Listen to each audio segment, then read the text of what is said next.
అందరికీ నమస్కారం. మీరు వినబోతున్న కథ 'అసుర' 52వ భాగం. ఏకే వేదాని తన తాలిని బయటికి చూపించుకోవచ్చని ధైర్యంగా ఏకేని నీ భర్త అని లోకానికి చెప్పమని చెప్పాడు. మరో వారం రోజుల పాటు వేద ఏకే కనిపించలేదు. ఆఫీస్ పనులు రైజాకు అప్పగించి వేదాని ఊటీ తీసుకెళ్లాడు. ఆ వారం రోజుల పాటు వేదాకి అప్పుడప్పుడు దేవేంద్ర గుర్తొస్తూనే ఉన్నాడు. కాని కాల్ చేసే అవకాశం ఏకే ఇవ్వలేదు.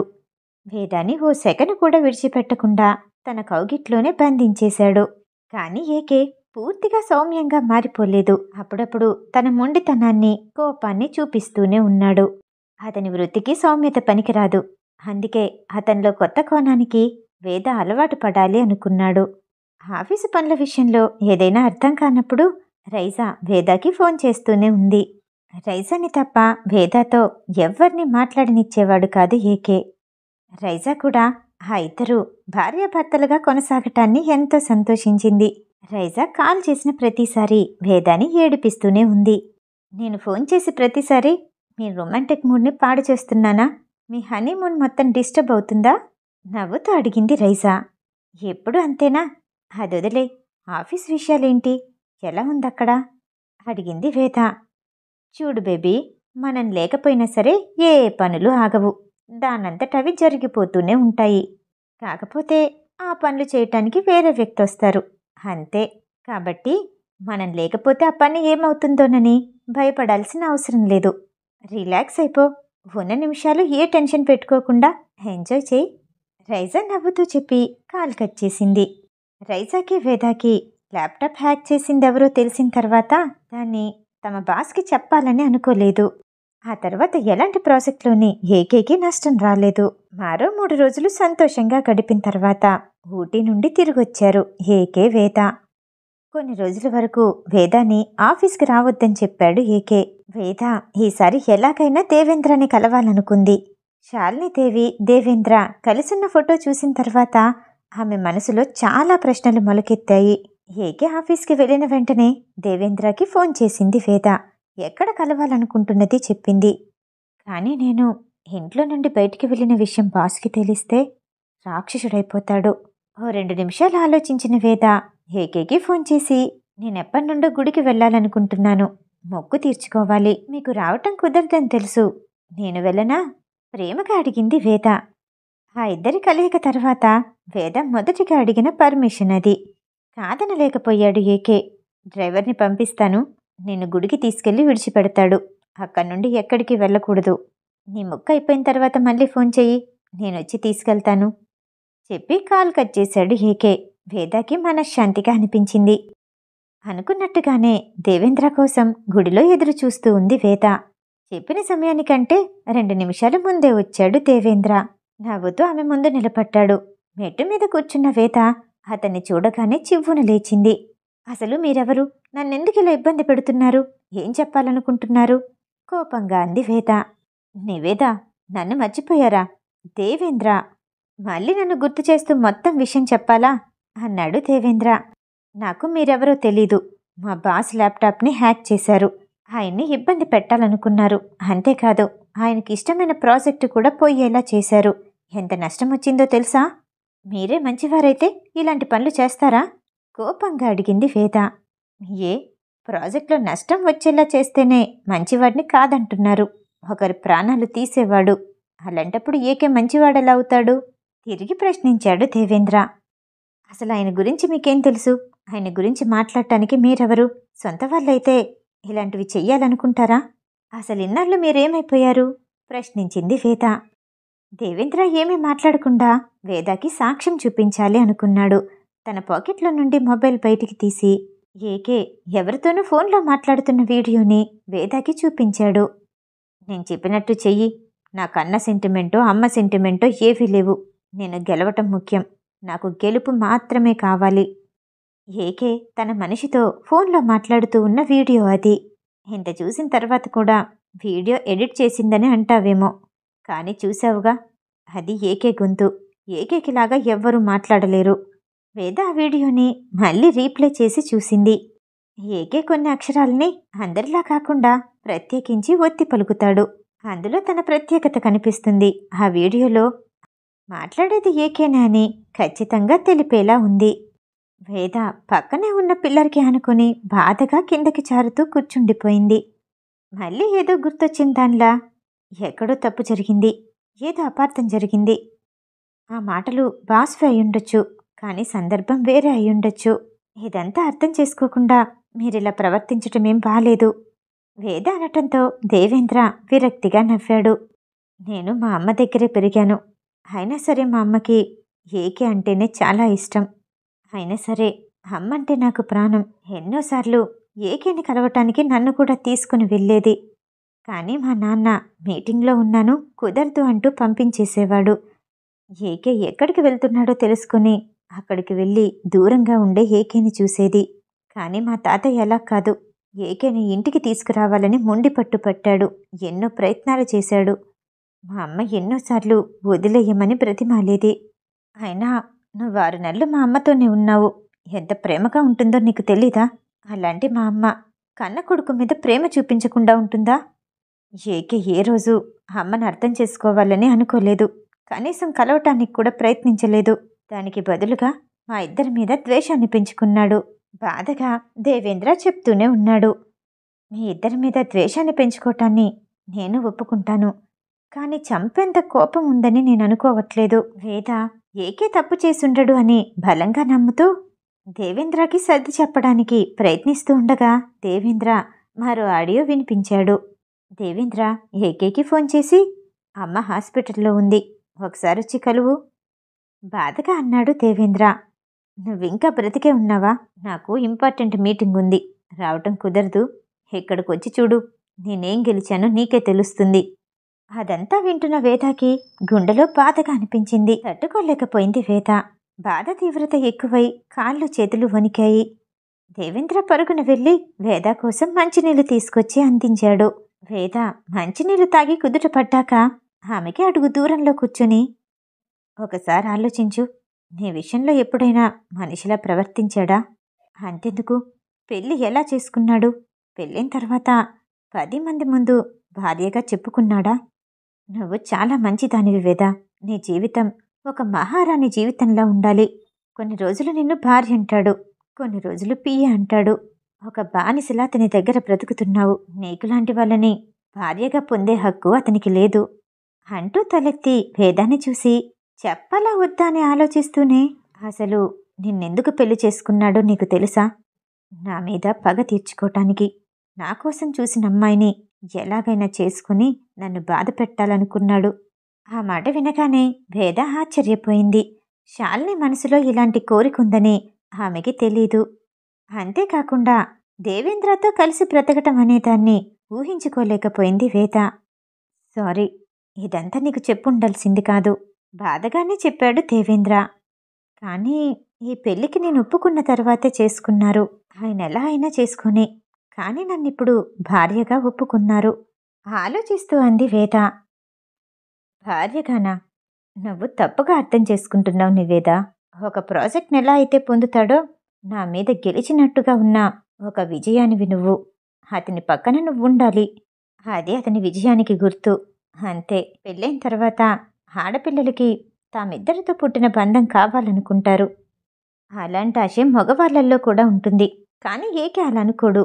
నీ కడుపున ఓ బిడ్డ ఉంది అనిపిస్తే పుట్టబోయే బిడ్డను కూడా చంపేస్తాడు. దేవేంద్ర అనగానే వేద తన పొట్టని ఒక చేత్తో పట్టుకొని మరో చేత్తో దేవేంద్ర చెంప మీద ఆవేశంగా కొట్టింది. చెప్పేదాన్ని ఊహించుకోవటానికే బాధగా ఉంది కదూ. కానీ ఈ దేవేంద్ర నీ దగ్గర ఏదీ దాచాలనుకోలేదు. అందుకే నిజం చెప్పాను. భవిష్యత్తులో నీకేదైనా కష్టం అనిపిస్తే ఈ దేవేంద్ర ఉన్నాడని మర్చిపోకు. ఎప్పుడూ నీ సంతోషాన్నే కోరేవాడిని. ఇది మా అమ్మ కోరిక కూడా. ఆలోచించుకోమని వేదతో మాట్లాడిన తర్వాత వెళ్ళిపోయాడు దేవేంద్ర. వేద కాసేపు అక్కడే విగ్రహంలా కూర్చుండిపోయింది. దేవేంద్ర చెప్పిందేది ఆమె జీర్ణించుకోలేకపోయింది. అలానే కూర్చుని ఆలోచిస్తూ ఉండగా వేద, వెళ్దామా అంటూ వేద వైపు వస్తున్న ఏకే గొంతు వినిపించింది. ఏకే దగ్గరికి రాగానే వేద అతన్ని చూసి గట్టిగా కౌగిలించుకుంది. ఏకే కనుబొమ్మలు ముడుస్తూ, ఏమైంది వేద, నువ్వు బానే ఉన్నావా? ఓ చేతిని భుజం మీద వేసి మరో చేత్తో ఆమె గడ్డం కింద చేయి పెట్టి ఆమె మొహాన్ని పైకి లేపుతూ అడిగాడు. వేద ఒక అడుగు వెనక్కి వేసి, మీరు నాకేమవుతారు? అడిగింది వేద. ఏమైంది నీకు? ఇలా మాట్లాడుతున్నావు? అది నీ మెడలో ఉన్న తాళి చెప్తుంది. నీకు నమ్మకం లేదా? లీగల్ డాక్యుమెంట్స్ కూడా ఉన్నాయి అన్నాడు ఏకే. ఏవి? ఆ అగ్రిమెంట్ డాక్యుమెంట్సా? వేద అడిగింది. అవును, అవే ముఖ్యం. ఈ తాళి, కమిట్మెంట్ ఇవన్నీ నాకు నమ్మకం లేదు. నీకు తెలుసు కదా, తాళి కట్టింది హార్కే కోసం, నీ కుటుంబం కోసం. దానివల్ల కొంత లాభం ఉంది. అగ్రిమెంట్ డాక్యుమెంట్స్ మనిద్దరి కోసం.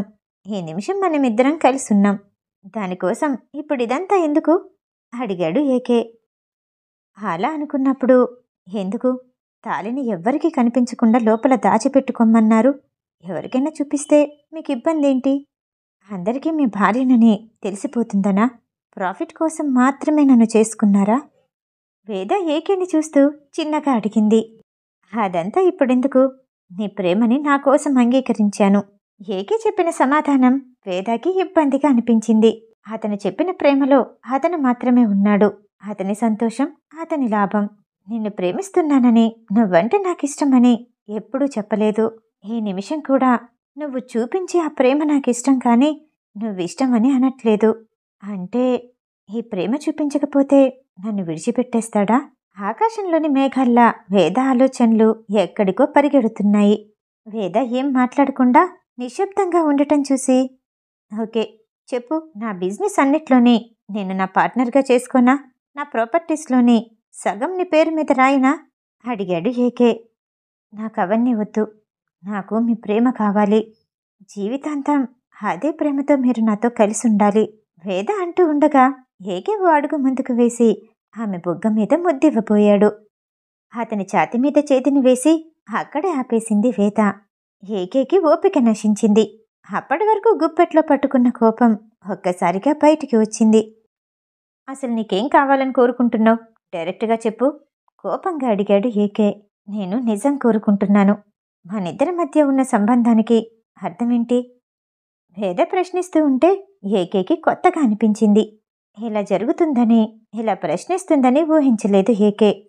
అదే సమయంలో అతన్ని ఎవరైనా తిరిగి ప్రశ్నిస్తే చాలా కోపం వస్తుంది. వేద ఆలోచనలని అంచనా వేయటానికి ప్రయత్నిస్తూ ఆ కోపాన్ని కంట్రోల్ చేసుకుంటూ ఆమె ప్రశ్నకి సమాధానం చెప్పడానికి ప్రయత్నించాడు.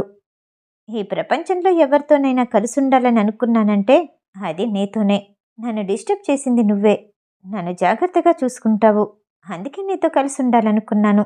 నువ్వు నా మీద చూపించే ప్రేమ నాకు నచ్చుతుంది. నువ్వు నా పక్కనుంటే నేను విజయానికి అంచున ఉన్నట్టు అనిపిస్తుంది. ఏకే చెప్పిన సమాధానం వేదాకి విసుగ్గా అనిపించింది. అయితే నేనేం అడిగినా నాకు ఇస్తారా? కోపంగా అడిగింది వేద. ఇస్తానన్నాను కదా. నా ప్రాపర్టీస్లో సగం కావాలా, లేదంటే నా ప్రాపర్టీ మొత్తం కావాలా? అడిగాడు ఏకే. నాకు బిడ్డ కావాలి. మీతో బిడ్డని కనాలి. ఇస్తారా? వేద అడిగింది విని ఏకే అయోమయంగా చూశాడు. ఉదయం నుంచి ఏమీ తినలేదు, అందుకే పిచ్చి పిచ్చిగా మాట్లాడుతున్నావు. ఇంటికి వెళ్దాం పదా అన్నాడు ఏకే. నేను సీరియస్గానే చెప్తున్నాను. నాకు బిడ్డ కావాలి. వేద, మనమిద్దరం సంతోషంగా కలిసి ఉంటున్నాం, అంతే. ఇలా పిల్లల్ని కనటం, కుటుంబం, కమిట్మెంట్ ఇదంతా నాకు నచ్చదు. అవన్నీ మన సక్సెస్ని వెనక్కి లాగేస్తాయి, జీవితంలో ఓడిపోయేలా చేస్తాయి. ఆయన ఇప్పటికే చాలా ఎక్కువగా మాట్లాడావు.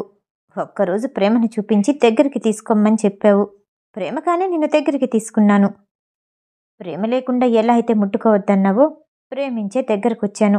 అది నువ్వు ఒక్కరోజు చాలన్నావు. అలాంటప్పుడు ఎందుకీ ప్రశ్నలు అని చెప్తున్న ఏకే ఏదో గుర్తొచ్చినట్టు వేద వైపు చూసి, నువ్విప్పుడు ప్రెగ్నెంటా? అందుకే ఇదంతా భయపడుతున్నావా, ఇలా మాట్లాడుతున్నావా? నువ్వేం టెన్షన్ పడకు. డాక్టర్తో మాట్లాడదాం. అబార్షన్ చేయటం చాలా సులువు. ఈసారి అలా అవ్వకుండా చూసుకుందాం. టాబ్లెట్స్ వాడదాం. చాలా ఈజీగా చెప్పాడు ఏకే. ఏకే మాట్లాడుతుంటే దేవేంద్ర చెప్పిన మాటల దగ్గరే ఆగిపోయింది వేద మనసు. ఇదే మాట మాట్లాడినందుకు దేవేంద్ర చెంప మీద కొట్టగలిగింది, కానీ ఏకేని కొట్టలేదు. నీ బిడ్డనతను చంపాలనుకుంటే ఆ బిడ్డకి తోడుగా నేనుంటాను. భవిష్యత్తులో నీ కష్టానికి తోడు నేనవుతాను. దేవేంద్ర చెప్పిన మాటలు వేదాకి పదే పదే గుర్తొచ్చాయి. తన్ని తాను ఏకేకి ఇష్టంగా అర్పించుకున్న వేదాకి ఆమె జీవితాన్ని కోల్పోయినట్టు అనిపించింది. అప్పుడే ఏకే ఫోన్ రింగ్ అయింది. నా జీవితంలో ఇన్ని ప్రశ్నలు ఎవ్వరూ వేయలేదు. Thank God. వేదా, నీకు గుడిలో ఎంతసేపు ఉండాలనిపిస్తే అంతసేపు ఉండు. ఇంటికి తిరిగొచ్చేయ్. ఫోన్ చేయి. మిస్టర్ జాన్ నా కోసం వెయిట్ చేస్తున్నాడు. అతనితో మీటింగ్ ఉంది అంటూ వేద నుదురు మీద బుగ్గ మీద ముద్దిచ్చి ఫోన్ మాట్లాడుకుంటూ అక్కడి నుండి వెళ్ళిపోయాడు ఏకే. వెళ్తున్న అతని వైపు నిర్జీవంగా చూసింది వేద. మరి కాసేపటికి డ్రైవర్ వచ్చాడు. మేడం, ఆలస్యమవుతుంది. సార్ ఇంటికి తీసుకురమ్మన్నారు అంటూ వేదాకి చెప్పి వెళ్ళి కార్ని సిద్ధంగా ఉంచాడు. వేద ఇంటికి తిరిగి వెళ్ళిన దగ్గర నుండి మంచం మీద ఎటువంటి ఆలోచన లేకుండా పేలవంగా కూర్చునుంది. ఫుడ్ ఆర్డర్ చేశాను, వచ్చేస్తుంది. తిని ఏదైనా డ్రింక్ తాగి రెస్ట్ తీసుకో. ఆ రోజు సాయంత్రం వేదాకి చెప్పి మీటింగ్ ఉందంటూ వెళ్ళిపోయాడు ఏకే. ఆ రాత్రి తిరిగొచ్చిన ఏకేకి వేద ప్రశాంతంగా కనిపించింది. రావటంతోనే బాత్రూంలోకి వెళ్ళి స్నానం చేసొచ్చి ఎన్ని రోజులు చూపించిన ప్రేమతోనే ఆమెని ఆక్రమించుకున్నాడు. ఆమె మీదుగా లెగిసి పక్కన పడుకున్న తర్వాత ఆమె గుండె మీద ఏలాడుతున్న తాళిని చూసి I love you Anand, I love you. పక్కకి తిరిగి గుప్పెట్లో తాళిని తీసుకుని ఏడ్చేసింది వేద. ఉదయం నిద్ర లేచేసరికి పక్కనే వేద కనిపించలేదు ఏకేకి. ఇల్లంతా వెతికాడు. ఏం జరిగిందో అర్థం కాలేదు. ఎక్కడికి వెళ్ళిందో తెలియలేదు. ఫోన్ చేశాడు. అది కూడా నాట్ రీచబుల్ అని రావటంతో తను ఎవరైనా కిడ్నాప్ చేశారేమోనని భయపడ్డాడు. తన ఇంట్లో అవకాశం లేకపోవటంతో మెట్లు దిగి కిందకొచ్చి గార్డెన్లో కూడా వెతికాడు. ఎక్కడా కనిపించలేదు. వేద గతంలో ఆ ఇంట్లో ఉన్న మరో గదిలోకి వెళ్ళాడు. మంచం మీద ఓ లెటర్ రాసింది. ఆ పక్కనే శాలినీదేవి రాసిన డైరీ ఉంది. మొదటిసారిగా ఏకే జీవితంలో భయం వేసింది. ఆ లెటర్ తీసి చదవాలంటే అతని వేళ్లు వణికాయి. ఒక్కో అడుగు వేస్తూ వెళ్ళి ఆ లెటర్ అందుకొని మొత్తం చదివిన ఏకేకి బాధని మించిన కోపం, కోపాన్ని మించిన బాధ బలంగా పెరిగాయి. నన్ను వదిలిపెట్టి ఎలా వెళ్ళిపోయావేదా? ఆ చదివిన పేపర్ని ముడిచేస్తూ కోపంగా గట్టిగా అరిచాడు ఏకే. వేద మళ్ళీ ఏకే దగ్గరికి తిరిగి రాలేదు. ఏకే తన కోసం ప్రయత్నించలేదు. 2 నెలల తర్వాత అదొక పెద్ద ఆడిటోరియం. హాలంతా కోలాహలంగా ఉంది. అరుపులు, కేకలు వినబడుతున్నాయి. India's number 1 young businessman award goes to AK group of companies mister Anand అంటూ మైక్లో అనౌన్స్మెంట్ వినపడుతుంది. ఆ పేరు వినపడగానే ఏకే కోసం కెమెరాలన్నీ వెతుకుతున్నాయి. అతను మొదటి వరుసలోనే కూర్చున్నాడు. అతని చేతిలో మొబైల్ ఉంది. దాన్ని చూస్తున్నాడు. మైక్లో చెప్పేది వింటున్నాడు. కానీ అక్కడి నుండి కదిలేలా కనిపించలేదు. చుట్టూ ప్రపంచాన్నంతా మర్చిపోయి అందులో వీడియో గేమ్ ఆడుకుంటున్నాడు. సార్ అంటూ వెనకాల నుండి ఓ మెత్తని గొంతు వినిపించింది. సౌమ్యంగా వినిపించిన వైపు చూశాడు ఏకే. సార్, ఈ అనౌన్స్మెంట్ మీకోసమే. రమ్మని పిలుస్తున్నారు. రాధిక చెప్పటంతో స్టేజ్ వైపు తల తిప్పి చూసి ఓ 5 నిమిషాలు కూడా ఎంజాయ్ చేయనివ్వరా అంటూ ఆమె చేతిలో మొబైల్ని పెట్టి కెమెరాస్ వైపు తిరిగి చెయ్యి ఊపుతూ స్టేజ్ ఎక్కాడు ఏకే.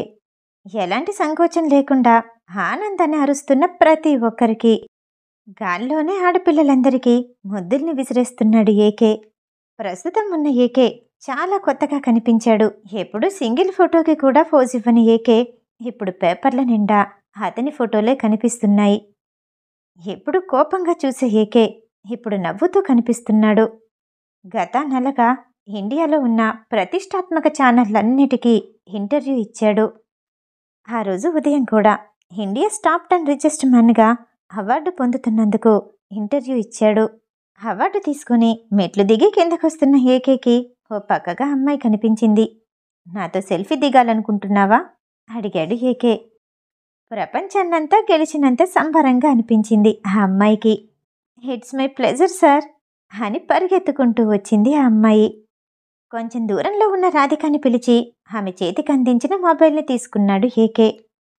నాకు చూసుకోవడానికి ఉండాలి కదా అంటూ అమ్మాయి నడుం చుట్టూ చేయి వేసి సెల్ఫీ తీశాడు ఏకే. ఏకేని కొన్ని మాటలు మాట్లాడమంటూ మైక్ నందించింది స్టేజ్ మీద ఉన్న లయ. నన్ను ఇన్స్టాగ్రామ్లో ఫాలో చేస్తున్న ప్రతి ఒక్కరికి, నన్ను ఇష్టపడుతున్న అందరికీ థ్యాంక్స్. కానీ ఈ అవార్డుని మాత్రం ఒక్కరికే డెడికేట్ చేస్తున్నాను, నా ప్రియాతి ప్రియమైన భార్యకి. She is the secret of my success. అందరికీ మరొక్కసారి థ్యాంక్ యూ చెప్పి మైక్ని తిరిగి లయ్యాకిచ్చి స్టేజ్ దిగాడు ఏకే. అతనికి పెళ్ళయింది అన్నది కొత్త వార్తేం కాదు, మొదటి ఇంటర్వ్యూలోనే చెప్పాడు. కానీ ఎవ్వరూ దాన్ని సీరియస్గా తీసుకోలేదు. అల్లుడిని కావాలనుకుంటున్నామని అబద్ధాలు చెప్తున్నారు కదూ, పెళ్ళైతే భార్య ఏది? ఇంతవరకు మీ భార్యని చూడనే లేదు, పెళ్ళెప్పుడు చేసుకున్నారు అంటూ పిల్లనివ్వాలనుకున్న వాళ్ళు, విషయం తెలుసుకోవాలి అనుకున్న రిపోర్టర్స్ రకరకాల ప్రశ్నలు వేశారు ఏకేని. నా మీద అలిగి ఎక్కడికో వెళ్ళిపోయింది. సరదాగా సమాధానమిచ్చాడు ఏకే. ఏకే ఆడిటోరియం వదిలి బయటికి వస్తూ ఉండగా రాధిక అతని వెనకాలే పరిగెత్తుకుంటూ వచ్చింది.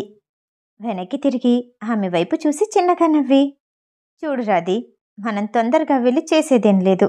ప్రశాంతంగా ఉండు, నవ్వుతూ ఉండు, ఫ్రీగా ఫీల్ అవ్వు, టెన్షన్ పడకు అంటూ రాధికకి సమాధానమిచ్చి జేబులో చేతిని పెట్టుకొని ప్రశాంతంగా నడిచాడు ఏకే. మిగతా కథ తరువాయి భాగంలో. ఈ కథ వింటాం మీకు నచ్చినట్టయితే లైక్ చేసి సబ్స్క్రైబ్ చేయండి. మళ్ళీ రేపు కలుద్దాం. నమస్తే.